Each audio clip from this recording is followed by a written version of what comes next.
नमस्कार दोस्तों, सरकारी सर्विस में आप सभी का स्वागत है। दोस्तों, आप सभी के लिए बहुत बड़ी अपडेट लेकर आया हूं। सीडीएस 1 2020 का ऑफिशियल कट ऑफ आ चुका है।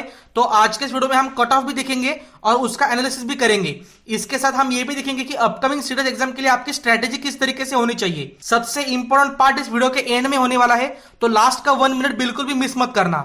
तो चलिए दोस्तों, बिना टाइम वेस्ट करे शुरू करेंगे हमारा आज का actual video.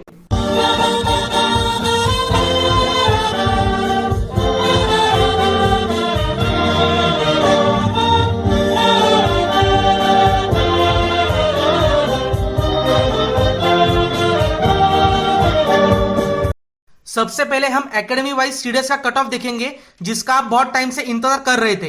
Indian military academy का कट ऑफ है 130 मार्क्स, इंडियन नेवल एकेडमी का 118 मार्क्स, इंडियन एयरफोर्स का 144 marks, officers training academy main का 93 marks, officers training academy women का 93 मार्क्स। इस बार वुमेन और मेन का कट ऑफ सेम है ओटीए के लिए। और जिस तरीके की कंपटीशन ओटीए वुमेन के सीट्स के लिए है, अगर अपकमिंग 3 से 4 अटेम्प्ट में अगर ओटीए वुमेन का कट ऑफ मेन से ज्यादा दिखा तो सरप्राइज होने की जरूरत नहीं है, क्योंकि ऑलरेडी सीट्स बहुत कम होती है और अपकमिंग टाइम में अवेयरनेस बहुत बढ़ने वाला है। दोस्तों, अभी मैं आपको कट ऑफ के जरिए आपका एक मिथ दूर करना चाहता हूं।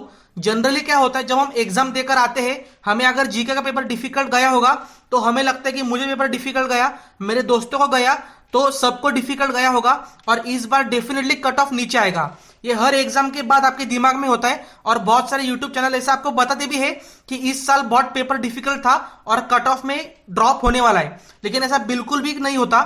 इसके लिए एक सिंपल आपको लॉजिक बताना चाहूंगा। एक सिंपल कैलकुलेशन है, सीडीएस के हर अटे में मिनिमम 3.5 लाख एस्पिरेंट्स इस एग्जाम को देते हैं, उसमें से सिर्फ लगभग 7,000 एस्पिरेंट्स ही फर्स्ट स्टेज क्लियर कर पाते हैं। मतलब रिटर्न एग्जाम क्लियर करना सिर्फ 7,000 एस्पिरेंट्स को ही है। मैं आपको एग्जांपल के साथ बताऊंगा। सीडीएस 1 2020 एग्जाम में सिर्फ 7081 मतलब 7,081 एस्पिरेंट्स ही रिटर्न एग्जाम क्लियर कर पाए थे। तो आप ही सोचो यार, पूरे इंडिया में एटलीस्ट इतने एस्पिरेंट्स तो मिनिमम होंगे ही जो हर टाइम प्रिपेयर्ड रहेंगे और एग्जाम के लिए बहुत सीरियसली पढ़ाई कर रहे हैं। तो ऐसा बिल्कुल भी मत सोचना कि सबको पेपर डिफिकल्ट गया होगा और कट ऑफ नीचे आएगा। कट ऑफ कभी भी नीचे नहीं आता।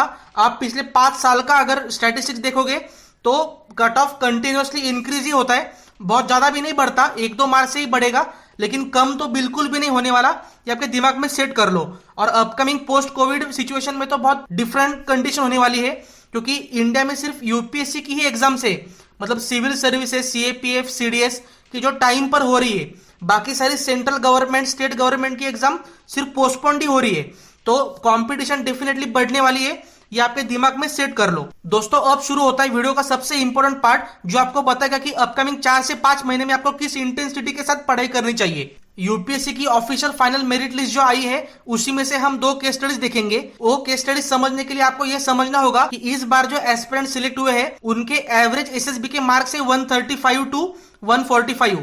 आप पीडीएफ देख सकते हो। और Indian military academy, naval academy, air force academy, जिनके 300 में से मार्क्स होते हैं, उसका जो एवरेज एस्पिरेंट्स का स्कोर है वो है 135 to 145। ऊपर हमने ये भी देखा था कि इंडियन एयरफोर्स का कट ऑफ सबसे ज्यादा होता है। तो ये केस स्टडीज देखो। पहला एग्जांपल है वायन पवन कुमार, जिसका रिटर्न एग्जाम का स्कोर है 169 और एसएसबी का 300 में से स्कोर है 127।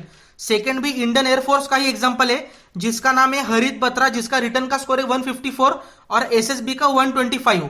दोस्तों, अगर एसएसबी की आप एवरेज रेंज देखोगे मार्क्स की, तो वो है 135 से लेकर 145, लेकिन एवरेज रेंज से भी इतने कम मार्क्स एसएसबी में स्कोर करने के बावजूद इन एस्पिरेंट्स ने इंडियन एयरफोर्स के मेरिट लिस्ट में अपना नाम देखा है, जिसका कट ऑफ सबसे ज्यादा होता है। तो इन दोनों को हैट्स ऑफ। लेकिन ये किस तरीके से हो पाया, क्योंकि उनका रिटर्न एग्जाम का स्कोर इतना अच्छा था कि जो टोटल उनकी थी एसएसबी प्लस रिटर्न एग्जाम, वो इतनी अच्छी हो गई कि वो बाकी सारे एस्पिरेंट्स को बीट कर पाए। और ये आपको पता ही होगा कि सिर्फ रिटर्न एग्जाम के ऊपर मेरिट आपकी नहीं लगती, एसएसबी के मार्क्स और रिटर्न के मार्क्स इनकी टोटल होती है। तो यहां पर मैं क्या बताना चाहता हूं, एसएसबी इंटरव्यू क्लियर करना अपने आप में एक बड़ी चीज होती है। तो वहां पर आप अपना स्कोर कंट्रोल नहीं कर सकते, लेकिन रिटर्न एग्जाम जो है वो आपके हाथ में है। आप पूरा प्रेडिक्टेबल पैटर्न होता है। अगर आप अच्छी तरीके से 5-6 महीने की प्रिपरेशन करोगे तो 150 तक आपका स्कोर टच होना बहुत डिफिकल्ट नहीं होता। तो जो चीजें आपके हाथ में है उसमें इतना स्कोर कर लो कि अगर आप एसएसबी सिर्फ क्वालिफाई भी करते हो, वो भी बहुत बड़ी चीज है, तो उसके बाद आप मेरिट लिस्ट में 100% रहेंगे। और इस स्कोर के लिए मैं इन दो वॉरियर्स को सल्यूट करना चाहता हूं। तो होपफुली आपको ये समझ में आया होगा कि रिटर्न एग्जाम के मार्क्स कितने मैटर करते हैं। जनरली क्या होता है, अभी फॉर एग्जांपल आज आपने देखा कि इंडियन नेवल एकेडमी का कट ऑफ है 118, तो आपको क्या लगेगा कि यार मैं 120 स्कोर करूंगा तो भी कोई दिक्कत नहीं, वैसे मेरा सिलेक्शन होने वाला है। लेकिन आज भी ऐसे बहुत सारे एस्पिरेंट्स होने वाले हैं जिनका कट ऑफ के अराउंड स्कोर था, लेकिन वो मेरिट लिस्ट में आज नहीं है। तो यार उसका रीजन सिर्फ यही कि उनका एसएसबी में क्वालिफाई करने के बाद भी स्कोर इतना नहीं हो पाया कि वो टॉप 350 या फिर जो भी नंबर है उसमें वो नहीं आ पाए। होपफुली आपको समझ में आया होगा। और जाते जाते ये भी चीज ध्यान में रखना कि पेपर कितना भी डिफिकल्ट हो, कट ऑफ कभी भी कम नहीं आने वाला। आपका एम होना चाहिए पिछले बार जो कट ऑफ था उससे मिनिमम 10 मार्क्स आपको आगे ही जाना है। जैसे आपने थंबनेल में देखा होगा कि पिछले एग्जाम से इस एग्जाम का कट ऑफ थोड़ा कम है, आप स्क्रीन के ऊपर देख भी सकते हो। मैंने पिछले एग्जाम का जो ऑफिशियल कट ऑफ है उसके साथ कंपैरिजन किया है, तो पिछले एग्जाम के कंपैरिजन में इस बार कट ऑफ थोड़ा कम था सारे एकेडमीज के लिए, लेकिन ज्यादा डिफरेंस नहीं है। होपफुली इस वीडियो से आपको कुछ वैल्यू एडिशन हुआ होगा। और दोस्तों अगर आपने यहां तक वीडियो देखा है तो मेरे लिए सिर्फ दो चीजें करना, इस वीडियो को लाइक करना और आपको अगर वीडियो अच्छा लगा होगा तो कमेंट भी करना। और अपकमिंग वीडियो आपको किस टॉपिक के ऊपर चाहिए, आपको सीडीएस की स्ट्रेटेजी अगर चाहिए होगी तो वो भी मिल जाएगी।